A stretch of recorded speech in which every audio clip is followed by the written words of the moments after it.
하나님의 말씀인 성경은 우리에게 여러 가지 복을 선언합니다. 성경이 말하는 복을 살펴보면 유산이나 상속으로 주어지는 복과 또한 평화와 번영으로 주어지는 복, 또한 온전한 상태와 선한 상태의 복과 하나님이 내려주시는 복, 또한 하나님의 성품을 닮아가는 복 등이 있습니다. 이런 앞에서 이야기한 여러 복들은 구약 성경에 각자 다른 단어로 표현되어 있습니다. 그런데 이 복들의 공통점이 있습니다. 그 공통점은 모두 하나님께로부터 오는 것입니다. 그래서 성경은 어떤 복을 이야기하든 그 복의 근원이 하나님이시고, 이런 맥락에서 많은 신학자들은 성경이 말하는 복 자체가 곧 하나님이라고 우리에게 알려주고 있습니다. 그렇다면 이렇게 하나님께로부터 복을 받은 삶은 어떤 삶일까요? 곧 하나님과 연결된 관계, 하나님과의 관계 안에서 나에게 주어지는 그 선하심, 인자하심, 그것이 무엇인지 우리에게 오늘 본문은 이야기해 주고 있습니다. 오늘 시편에서 사용된 복의 의미는 의로운 삶이나 올바른 행동에서 오는 내면적인 행복과 복됨을 오늘 본문은 말하고 있습니다. 즉 하나님의 성품을 닮아가는 것, 그 성경이 말하는 여러 가지 복 중에 오늘 시편은 우리가 하나님의 성품을 닮아가는 것이 복이고 그 복이 어떤 것인지를 우리에게 알려주고 있는 것이죠. 여러분, 시편 1편에서 분명히 시편은 복 있는 사람을이라고 시작됩니다. 이때 복 있는 사람이라고 말했던 그 복과 오늘 본문 1절 마지막에 보면 복이 있도다 라고 말할 때 그 복은 똑같은 복인 것이죠. 여호와 하나님을 경외하고 그의 계명을 즐거워하니까 당연히 하나님을 닮아가게 되고, 그 하나님의 성품을 닮아감으로 우리에게 오는 모든 복됨을 오늘 본문은 우리에게 말하고 있는 것이죠. 사랑하는 여러분, 유한한 세상 속에서 무한한 하나님을 닮아갈 수 있다는 것은 아주 큰 특권입니다. 세상 사람들은 볼 수도 없고 알 수도 없고 이해할 수도 없는 그런 복이 우리에게 하나님을 통해서 주어진 것임을 기억해야 할 것입니다. 그렇게 우리는 하나님과의 올바른 관계 속에 살아갈 때, 그렇다면 구체적으로 어떤 복들이 주어지겠습니까? 2절을 보십시오. 2절을 보면 그의 후손에 대한 복을 선언합니다. 여러분, 이 시편이 쓰여진 이 고대 시대에 후손이 끊어지지 않고 강성하게 된다는 것은 아주 큰 복입니다. 그리고 눈에 보이는 부와 재물, 또한 공의가 바로 서는 복을 주신다라고 말씀하고 계십니다. 이런 복들을 말해주면서 본문이 강조하는 것은 이런 복들이 하나님께로부터 우리에게 오고, 이런 복들이 우리에게 오기 위해 우리는 하나님과 올바른 관계 안에 있어야 한다는 것을 오늘 시편 말씀은 계속 강조하고 있는 것이죠. 이제 4절부터는 이렇게 하나님과 올바른 관계 속에 있을 때 그 사람이 어떤 사람으로 되어가는지를 우리에게 보여줍니다. 4절을 보십시오. 어떤 사람이 나옵니까? 정직한 자라는 사람이 나옵니다. 이런 사람들은 영적으로 올바르고 올곧은 사람입니다. 그는 하나님과의 관계를 최우선적으로 생각하며 그로 인하여 하나님의 성품을 닮아가는 사람들입니다.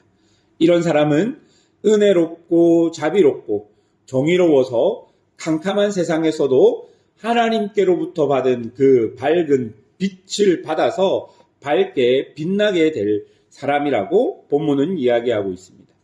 5절에 보면 그들이 잘되고 그들이 일을 공정하게 처리할 것이라고 이야기합니다. 6절에는 흔들리지 않고 영원히 기억될 것이라고 말하고 있습니다. 그리고 7절과 8절을 보십시오. 제가 읽어드리겠습니다. 그는 흉한 소문을 두려워하지 아니하며 여호와를 의지하고 그의 마음을 굳게 정하였도다. 그의 마음이 견고하여 두려워하지 아니할 것이라. 그의 대적들이 받는 보응을 마침내 보리로다. 여러분 7절과 8절의 핵심적인 단어는 두려워하지 아니한다라는 단어입니다. 여러분 우리가 두려워하는 이유가 무엇일까요? 두려워하는 이유는 내가 원하는 대로 일들이 되지 않고 그리고 여러 가지 상황들이 내가 통제할 수 없는 상황으로 번지었기 때문에 사람들은 두려움을 느낍니다. 그런데요, 여러분 7절, 8절은 그런 여러 가지 상황 속에서도 두려워하지 아니한다라고 말합니다. 왜 시인은 이렇게 두려운 여러 상황 속에서도 두려워하지 아니한다라고 말하고 있을까요?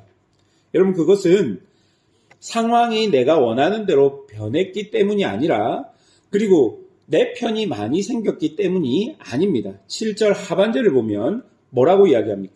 여호와를 의뢰하고 그의 마음을 굳게 정했다라고 나오는 것이죠. 즉 이 말은요. 여러 상황 속에서 여러 두려워할 수밖에 없는 그런 상황 속에서 나의 시선을 주님께 고정하고 있다는 의미가 되는 것이죠. 우리가 두려워하지 않는 이유는 오직 우리가 여호와 하나님을 믿기 때문입니다. 내가 하나님과의 올바른 관계 안에서 내가 하나님 편에 서 있기만 한다면 상황을 넘어서는 하나님의 인도하심을 반드시 분명히 볼 수 있을 거라는 믿음과 신뢰와 확신 때문일 것입니다. 그렇기 때문에 두려워도 하나님 안에서 우리가 살아갈 수 있는 것이죠. 이렇게 하나님 안에서 살아가는 사람들은 하나님의 성품을 닮아서 9절에 보니까 자신의 재물을 흩어 빈궁한 자들에게 주기도 하고요. 의가 없는 이 땅에 의를 세우는 역할을 감당하기도 하는 것입니다. 여러분 오늘 9절까지 말하는 이런 모든 복들은 내가 하나님과의 올바른 관계 안에 있을 때 하나님께로부터 나에게 주어지는 복입니다. 특별히 오늘 시편의 본문은 내가 하나님의 계명을 지킴으로 하나님을 닮아가서 하나님의 성품이 나에게로 전달되는 그 복을 이야기하는 것이죠.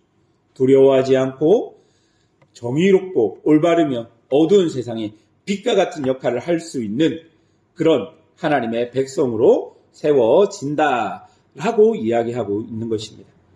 그런데 여러분, 이런 모습이 악인들에게는 전혀 이해되지 않는 것입니다. 악인들은 그런 하나님의 백성들의 모습을 보고 어떻게 저렇게 살 수 있을까? 어떻게 지금 상황을 보면 망할 것 같은데 왜 저 사람들은 망하지 않는 것일까? 어떻게 망했는데도 저렇게 살 수 있을까라고 한탄하며 그 복받은 사람들을 향해서 이를 갈고 있는 것이죠. 그런데 악인은 그저 그러다가 어떻게 됩니까? 소멸하여 자신의 욕망과 함께 사라지게 되는 것입니다. 말씀을 맺겠습니다. 우리는 하나님 때문에 모두 복된 사람들입니다.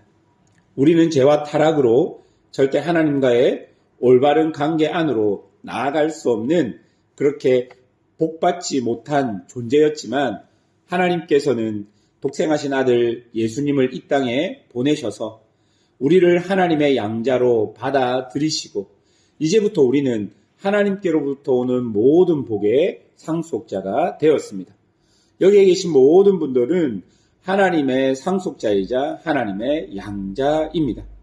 물론 우리가 이 세상을 살아갈 때 여러 가지 상황들 속에서 아버지 되신 하나님을 집중해서 바라보기보다는 다른 것들에 치우칠 때도 많지만 결국 우리의 아버지가 되신 하나님은 우리를 훈련하고 연단하셔서 그 복의 상속자로 하나님께로부터 오는 그 신령하고 은혜로운 그것의 상속자로 우리를 바로 세워주실 것입니다.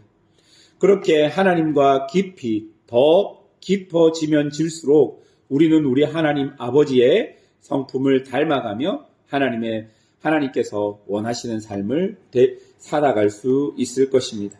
여러분, 악인의 길은 망하는 길이라고 시편은 누누이 이야기합니다. 잠깐 악인이 성공하는 것 같고 잠깐 악인이 흥황하는 것 같아도 결국 하나님의 말씀이 서 있는 그곳에 하나님께서는 하나님의 백성을 세우셔서 하나님의 선한 통치를 그들을 통해 일으켜 주실 것입니다. 복받은 자로 하나님의 백성으로 그런 은혜가 우리 사랑하는 성도들에게 있기를 주님의 이름으로 축원합니다. 기도하겠습니다.